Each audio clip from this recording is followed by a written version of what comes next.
Мен өзім азаматтық бір шығармашылықтан хабарым бар. Себебі мынау біздің әкемізден дарыған бір қасиет қой. Мынау өлең шығарам, мынау группаларға тіркеп қойған. Мысалы группаларда біреулер пост салып жатса немесе әңгіме айтып жатса, сол әңгімеге бір арқау болатындай бір екі жұмақ бірден өлең шығарып жіберетін бір қасиетім бар. Енді оны көбісі қалайды, біреу қаламайды дегендей.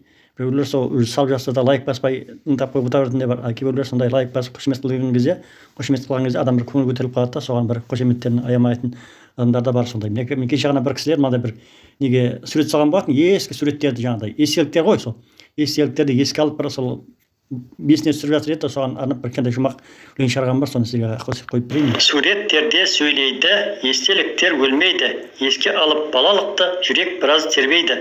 Рахмет сізге Айдар аға, еске алғандар ерлейді. Қызықты кез балалық шақ, естен ешбір кетпейді. Айта берсек қызық көп қой, оған ештеңе жетпейді. Аман саулық сұрасуға бір минутте кетпейді. Аман саулық сұрасып, күнде бір-бірімізбен хабарласып, жаңалығымызбен бөлісіп тұрайық, олдастар. Осы сияқты мен күнде осы келген бір темада немесе сондай бір-екі жұмақ өлең жазып кететін бір қасиетім бар. Енді мінекей кеше одан алдыңғы күні мінекей бір мынау адамдарға ешқайсы мен жазғаныма лайк баспады да, сосын мен лайк баспағаннан кейін соған бір қандай жұмақ жазып берген бар мінекей мына жерде. Күтеміз біз лайықты, боламыз ба соған лайықты. Лайық басса мәз боламыз, үндемесе боламыз айыпты.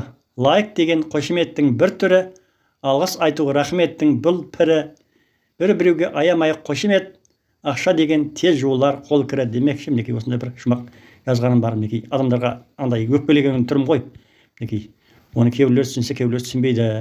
Мінекей сол сияқты мен күнде сондай бір группаларға шығып, өзімнің өлеңдерімді жанамалап отырамын енді. Мысалы мінекей мына жерде бір өлең салғанмын. Мектеп туралы. Мектебім менің мектебім, өзіңмен өткен көктемім, өтіпті талай қыс пен жаз, есімде әлі өткен күн, қызықты күндер өтіпті, балалық келмеске кетіпті. Мында бір кісілер жағында мен енді мына группаға өкпелеп енді шықпаймын мен. Ол да сендер адамды қадірлемекесіне де сөйтіп өкпелеп сосын жазғаным бар. Сол кезде мына бір Тоқтамұрат аға деген бір ағамыз бар, сол кісі айтқан болатын. Біздер қариялар бармыз ғой тыңдайтын. Сендер жассыңдар, шығып әңгімелеріңді айтып, өлеңдеріңді бөлісіп жүре бер, тыңдайтын адам бар деген сонымен сол кісінің сөзіне арнап бір қосымша бір жұмақ жазған болатын. Біз бармыз дейсіз қария, ағып жатқан дария, оқып қойып отырады, қошемет жоқ бәрия. Бағаланбаса еңбегің, салынасын уайымға сария. Кезінде болды осылай, қайталанып тарихымыз, іздеп жүрміз осы күні, келмей біздің бір ұйқымыз.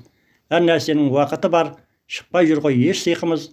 Үштоғайда өткен аталардың, біле білсең біз қиқымымыз деп өзімнің бір жұмақ өлеңімен жауап берген болатын. Сол кезде кейін тағы бір әпкеміз, жаңағы Урманова деген фамилиясы, сол кісі де маған айтқан болатын.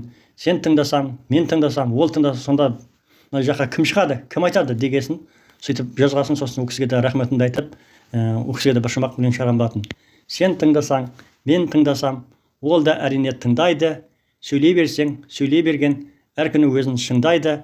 Ішім деген тауып ал деп отыра берген, әр күні басады ғой сені мың қайғы деп жауап берген болатын.